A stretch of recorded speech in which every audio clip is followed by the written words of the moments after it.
પાલિકા બોર્ડ મીટિંગમાં વિપક્ષે ભ્રષ્ટાચારના મુદ્દે સત્તા પક્ષને ઘેર્યો હતો. સત્તા પક્ષના સભ્યો દ્વારા તેમના કામ ન થતા હોવા સાથે ગ્રાન્ટ લેપ્સ થઈ હોવાના આરોપ મૂક્યા હતા.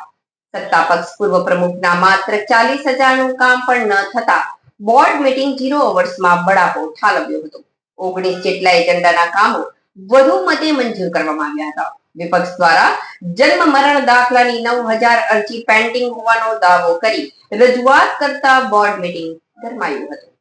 અંકલેશ્વર નગરપાલિકામાં એક રાષ્ટ્ર એક ચૂંટણીના પ્રસ્તાવ પસાર કરવા સાથે પાલિકા પ્રમુખ લલિતાબેન રાજપુરોહિત, ચીફ ઓફિસર કેશવ કોલડિયા, કારોબારી અધ્યક્ષ નિલેશ પટેલની હાજરીમાં બોર્ડ મીટિંગનો પ્રારંભ કરવા ગત બજેટ બોર્ડની મિનિટ્સને મંજૂરી આપવામાં આવી હતી.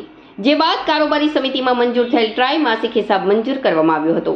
આ ઉપરાંત વિવિધ ખર્ચ તેમજ વારસદારમાં નોકરી સહિત EN ચીનવાલા સ્કૂલના રાજીનામા મંજૂર કરવામાં આવ્યા હતા.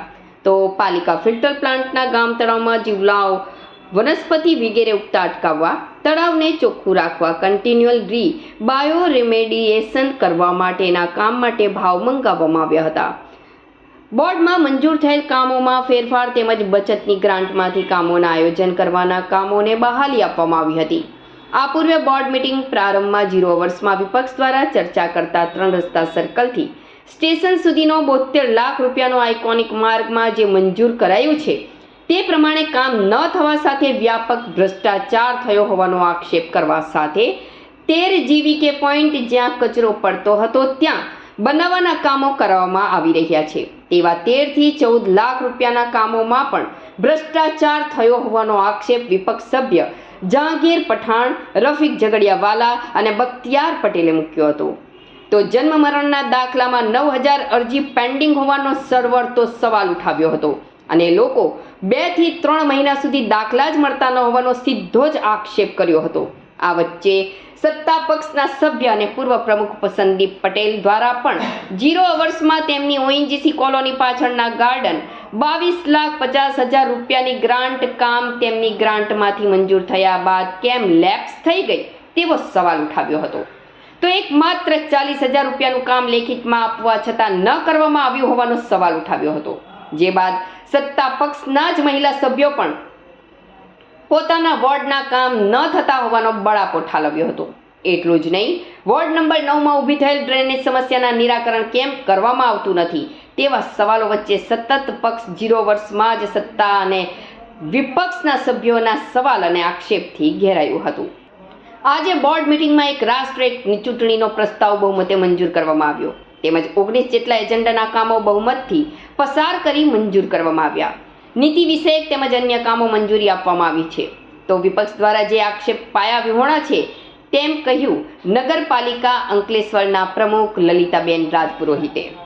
આજરોજ નગરપાલિકા સભાખંડમાં બોર્ડ મીટિંગ યોજાઈ હતા. એમાં એજન્ડા પર 19 જેટલા કામ લેવામાં આવ્યા. એમાં તમામ કામો વધુ મતે સર્વાનુમતે મંજૂર કરવામાં આવ્યા. આમાં એક રાષ્ટ્ર એક ચૂંટણીનું પણ કામ લેવામાં આવ્યું. એ પણ ઠરાવ પ્રસ્તાવ પાસ કરવામાં આવ્યો છે. આજે અંકલેશ્વર સભાખંડની અંદરમાં સામાન્ય સભા મળી હતી, જેની અંદરમાં 1 થી 19 સુધીના કામો હતા. તે પૈકી કામોની અંદરમાં અમે 0 અવર્સમાં વાત કરવા માટેની ચર્ચા કરી હતી. તેની અંદરમાં મેં પહેલો મુદ્દો લીધો 75 લાખ રૂપિયાનો, જે સ્ટેશનથી 3 રસ્તા સર્કલ સુધીનો રોડ બનાવવાનો હતો. 22 લાખ રૂપિયાનું સાફ સફાઈનું હતું, ઝાડવા રોપવાનું હતું, લાઇટિંગ કરવાનું હતું અને ઇલેક્ટ્રોનિક બોર્ડ લગાડવાના હતા. એવું કશું જ કામ થયું નથી અને મેં કીધું કે એની અંદરના નિરાકાર ભ્રષ્ટાચાર થયો છે. બીજું કે જ્યાં જ્યાં કચરાના ઢગલા પડતા હતા તેની અંદરમાં 13 બનાવ્યા છે, જ્યાં પોઈન્ટો નક્કી કરીને જ્યાં કેમેરો કચરો રાખે તેની અંદરમાં કમથી કમ 13 થી 14 લાખ રૂપિયાનું ભ્રષ્ટાચાર થયો હોય એવું લાગી રહ્યું છે. નાના નાના કામો કરીને આ બાબતની અંદરમાં અંકલેશ્વરની અંદરમાં આજે સૌથી મોટો પ્રશ્ન હોય તે છે તે જન્મ મરણના દાખલાની અંદરમાં મેં એમને કીધું કે ભાઈ જન્મ મરણના દાખલાઓ આજે 9,000 અરજીઓ પેન્ડિંગમાં છે.